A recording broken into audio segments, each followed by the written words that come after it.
Shalom Bapak Ibu Saudara-saudari sekalian yang terkasih di dalam Tuhan. Senang sekali bisa berjumpa dengan Bapak Ibu dalam satu program renungan yang memberkati kita semua. Pada kesempatan siang hari ini saya ingin menyampaikan satu buah renungan dengan tema gambar diri. Nah, saudaraku yang terkasih di dalam Tuhan, setiap orang memiliki sebuah gambaran tentang dirinya sendiri.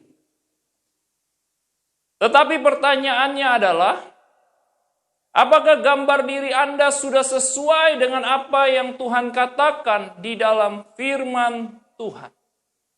Ini menjadi satu pertanyaan dan ini menjadi satu persoalan dalam kehidupan kita. Mengapa demikian? Karena pribadi-pribadi yang melihat dirinya sendiri dari kacamata Tuhan, biasanya mereka akan menerima dirinya dengan nyaman. Mereka menerima dirinya dengan ucapan syukur. Karena mereka percaya, saudara, bahwa Tuhan menyertai, mengasihi dan memelihara kehidupan mereka. Tetapi bagaimana dengan orang-orang yang melihat gambar dirinya dari kacamata duniawi? Tentu saja orang-orang ini tidak akan dapat berjalan dalam rancangan Allah dan kebenarannya. Orang ini akan mengalami krisis identitas dalam menghadapi kondisi, situasi, keadaan yang mungkin saat ini sedang terjadi. Mereka akan ketakutan. Mereka akan cemas. Mereka akan cepat panik. Bahkan hidup mereka terkadang mereka tidak dapat menerima diri mereka sendiri dengan segala kondisi yang ada. Nah, saudaraku yang terkasih di dalam Tuhan, hari ini kita belajar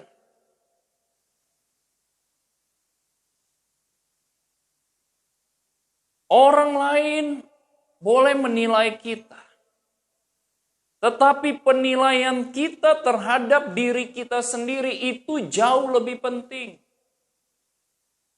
Karena ketika kita bisa menerima diri kita, kita nyaman terhadap diri kita, dan kita mengetahui dengan pasti bahwa kita adalah orang-orang yang berharga di mata Tuhan. Orang-orang yang istimewa di mata Tuhan. Maka kita sanggup menerima segala kondisi yang terjadi dalam hidup kita. Kita sanggup menerima segala keadaan yang terjadi di sekeliling kita. Itulah pentingnya kita memahami gambar diri kita dengan jelas. Kita mengetahui siapa diri kita yang sebenarnya di hadapan Tuhan.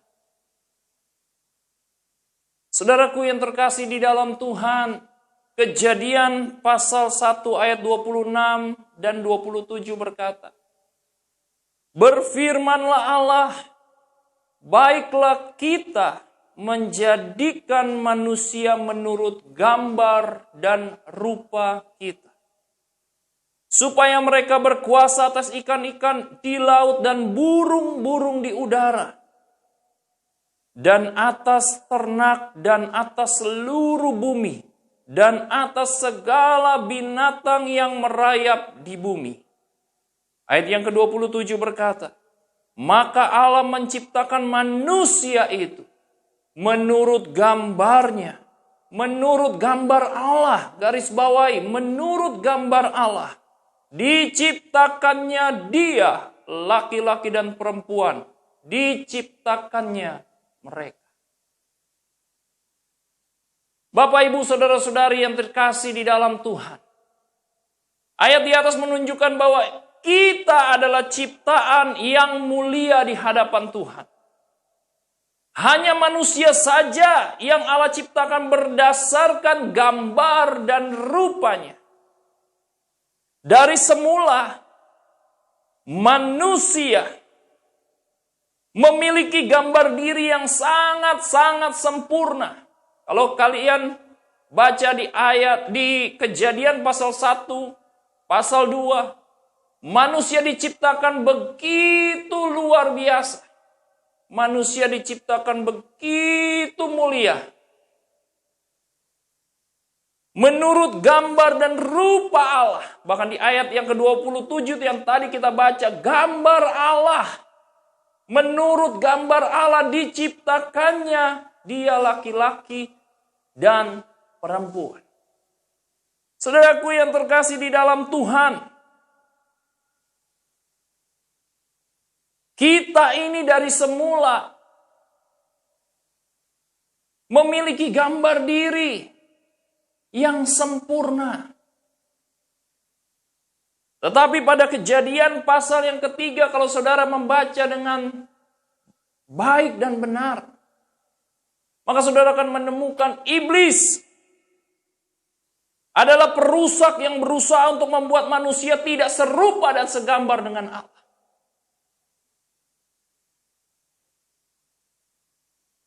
Salah satu trik yang digunakan oleh iblis untuk menghancurkan manusia atau menghancurkan orang percaya adalah memberikan pemikiran, pemahaman, perasaan yang salah dalam diri manusia tentang gambar dirinya.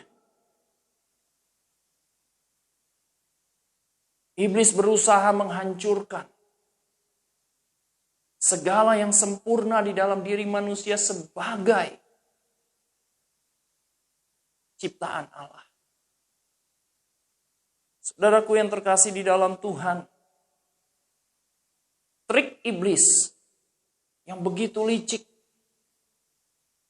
ini bisa membuat manusia salah dalam menilai dirinya sendiri.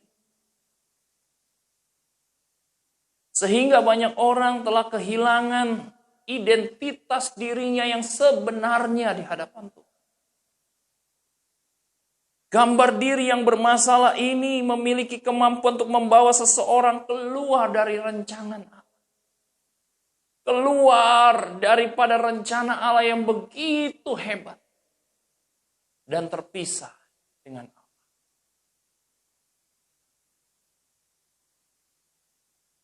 Banyak orang hari-hari ini yang tidak mengenal jati dirinya, yang tidak mengenal gambar dirinya dengan benar. Dia akan hidup dengan mencari identitas diri yang palsu. Identitas diri yang palsu bisa terjadi, saudara, melalui apa kata orang. Identitas diri yang palsu bisa terjadi melalui keadaan, situasi, kondisi yang ada. Sehingga kita tidak sanggup menerima diri kita yang sempurna ini, yang berharga ini di hadapan Tuhan. Ini yang menjadi masalah bagi kita. Oleh sebab itu, saudaraku yang terkasih di dalam Tuhan, mari kita sama-sama merenungkan siapa diri kita yang sebenarnya di hadapan Tuhan.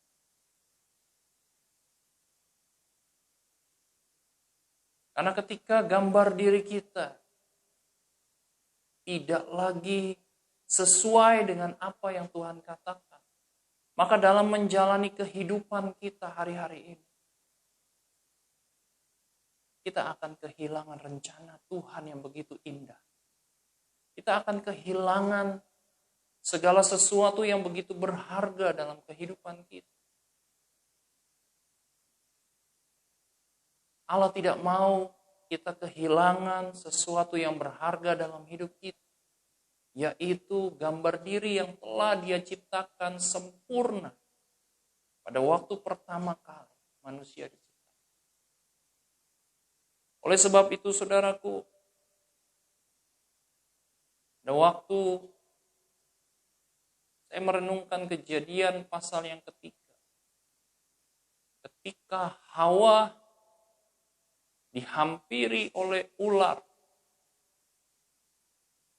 iblis yang menyerupai ular, inilah yang menghasut Hawa, memutarbalikkan firman Allah, sehingga membuat Hawa menjadi ragu-ragu terhadap gambar dirinya di hadapan Tuhan. Membuat Hawa menjadi bertanya-tanya. Kalau saudara coba merenungkan kembali firman Tuhan dalam Kejadian pasal yang ketiga, ayat yang pertama dikatakan, adapun ular, ialah yang paling cerdik dari segala binatang di darat yang dijadikan oleh Tuhan Allah. Ular itu berkata kepada perempuan itu, tentulah Allah berfirman, semua pohon dalam taman ini jangan kamu makan buahnya, bukan? Lalu sahut perempuan itu kepada ular, buah pohon-pohonan dalam taman ini boleh kami makan. Tetapi, perhatikan pada ayat yang ketiga. Tentang buah pohon yang ada di tengah-tengah taman, Allah berfirman, janganlah kamu makan ataupun raba buah itu. Nanti kamu mati. Saudaraku, pada ayat yang ketiga, kita menemukan bahwa Hawa tidak memahami benar-benar tentang firman Tuhan.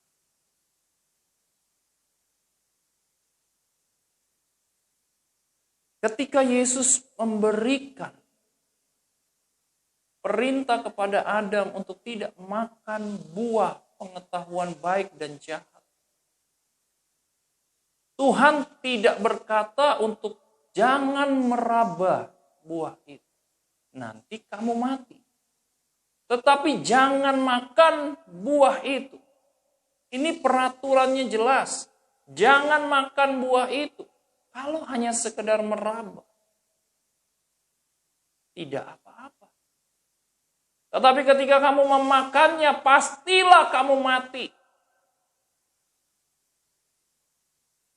Di sini kita melihat bahwa Hawa berkata, jangan kamu makan ataupun raba buah itu, nanti kamu mati.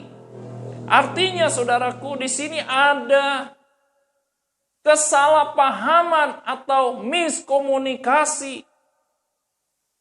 Firman Allah yang disampaikan kepada Adam tidak benar-benar dipahami oleh Hawa.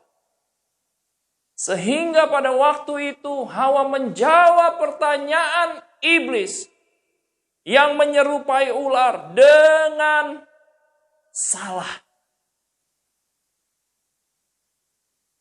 Sehingga pada ayat yang keempat, respon atau reaksi daripada iblis yang menyerupai ular ini. Dia berkata, tetapi ular itu berkata kepada perempuan itu, sekali-kali kamu tidak akan mati. Tetapi Allah mengetahui bahwa pada waktu kamu memakannya, matamu akan terbuka. Dan kamu akan menjadi seperti Allah. Tahu yang baik dan yang jahat. Saudaraku, iblis mengambil satu kesempatan ketika kita tidak memahami firman Tuhan dengan benar. Iblis mengambil satu kesempatan ketika kita tidak mengerti firman Allah dengan benar. Itulah sebabnya iblis katakan, sekali-kali kamu tidak akan mati. Tetapi Allah mengetahui bahwa pada waktu kamu memakannya, matamu akan terbuka. Kamu akan menjadi seperti Allah. Dengar baik saudaraku yang terkasih di dalam Tuhan. Kejadian Pasal 1 yang tadi kita baca, ayat yang ke-27 dikatakan apa? Maka Allah menciptakan manusia itu menurut gambarnya. Menurut gambar Allah, artinya kita ini sudah segambar dengan Allah. Kita ini serupa dengan Allah. Gambar diri kita sudah sempurna di hadapan Tuhan. Tetapi iblis memutarbalikkan firman Tuhan, mengacaukan pemikiran manusia, mengacaukan pemahaman manusia. Sehingga manusia tidak lagi mengenali dirinya dengan baik dan benar. Tidak lagi mengenali siapa dirinya di hadapan Tuhan. Iblis mengelabui manusia dengan berkata apa? Pada waktu kamu memakannya, hai Hawa, matamu akan terbuka dan kamu akan menjadi seperti Allah. Kita ini sudah segambar dan serupa dengan Allah. Lalu pada ayat yang ke-6, Hawa termakan dengan godaan iblis. Dan dia berkata, perempuan itu melihat bahwa buah pohon itu baik untuk dimakan dan sedap kelihatannya. Lagi pula pohon itu menarik hati karena memberikan pengertian. Dosa mulai mengajak kompromi manusia. Karena pemahaman yang salah tentang firman Allah. Pengertian yang salah. Lalu kemudian iblis menghasut manusia dengan pemikiran-pemikiran yang keliru. Mengelabui manusia itu. Sehingga manusia itu melihat bahwa pohon itu baik untuk dimakan. Lalu kemudian apa yang terjadi? Hawa mengambil buah itu. Lalu memakannya. Dan memberikan juga kepada suaminya. Dan suaminya pun memakan. Pada waktu dia memakannya, disinilah dosa pertama kali masuk dalam kehidupan manusia.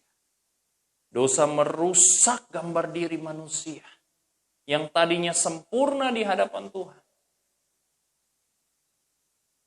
Akhirnya dosa merusak segala-galanya. Roma 3:23 berkata apa? Semua manusia telah kehilangan kemuliaan Allah karena dosa. Saudaraku, tetapi pada perjanjian baru, Allah tidak membiarkan rencananya gagal. Allah tidak membiarkan iblis dengan rencananya berjalan mulus. Allah melalui anaknya yang tunggal, Yesus Kristus, datang dan lahir ke dalam dunia, menjadi sama dengan manusia. Untuk apa? Untuk mengembalikan gambar diri Anda dan saya. Oleh sebab itu dalam satu kebenaran firman Tuhan dikatakan, kita ini sekarang sudah menjadi anak-anak Allah yang sempurna kembali oleh karena darah Yesus Kristus di atas kayu salib. Oleh sebab itu saudaraku yang terkasih dalam Tuhan, jangan lagi kita meragukan gambar diri kita. Kita mengatakan bahwa kita ini tidak berharga. Kita mengatakan bahwa kita ini tidak berguna. Kita mengatakan bahwa untuk apa saya lahir.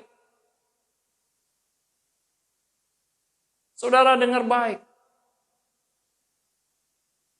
Ketika kamu diciptakan, firman Tuhan berkata, Tuhan sudah mengenal kamu sejak dari kandungan ibumu.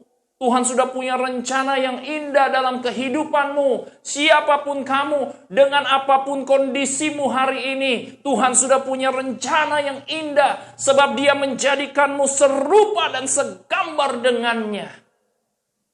Oleh sebab itu saudaraku, apapun tipu daya iblis hari ini kita lawan. Apapun tipu daya iblis hari-hari ini, yang ingin merusak kembali pemikiran kita mengenai gambar diri kita. Mari satukan hati kita. Kita katakan, saya berharga di mata Tuhan. Saya sempurna. Saya makhluk yang mulia dijadikan oleh Tuhan. Dan saya adalah orang yang berguna. Saudaraku, dengar baik. Apapun kondisimu hari ini, engkau berharga di mata Tuhan. Engkau berharga di mata Tuhan. Tidak ada seorang pun di dunia ini yang tidak berharga di mata Tuhan. Oleh sebab itu, saudara, percayalah bahwa apapun yang terjadi, situasi apapun yang ada dalam kehidupanmu, kondisi apapun yang sedang terjadi dalam hidupmu, yakin dan percayalah, pegang teguh bahwa Allah sanggup menyertaimu. Allah senantiasa memelihara hidupmu. Allah senantiasa mengasihimu dengan sempurna. Karena janjinya di dalam firman Tuhan, Dia akan memegang kita dengan tangan kanan yang penuh dengan kemenangan. Dan itu tidak akan pernah gagal. Dan saya percaya, saudara. Saya percaya. Biarlah melalui firman Tuhan, pada kesempatan siang ini, dapat menguatkan kembali iman kita. Kita dapat mengenal gambar diri kita bahwa kita adalah anak-anak Allah. Oleh karena darah Yesus di atas kayu salib, kita yang telah mengembalikan gambar diri kita. Yang sempurna, yang tadinya mungkin karena dosa kita terpisah dengan Allah. Tapi hari-hari ini kita kembali pada status kita menjadi anak-anak Allah. Firman Tuhan berkata, karena engkau adalah anak, maka engkau juga adalah ahli waris kerajaan Allah. Amin. Dan saat kita menjadi ahli waris kerajaan Allah, maka tidak ada lagi ketakutan. Tidak ada lagi kecemasan.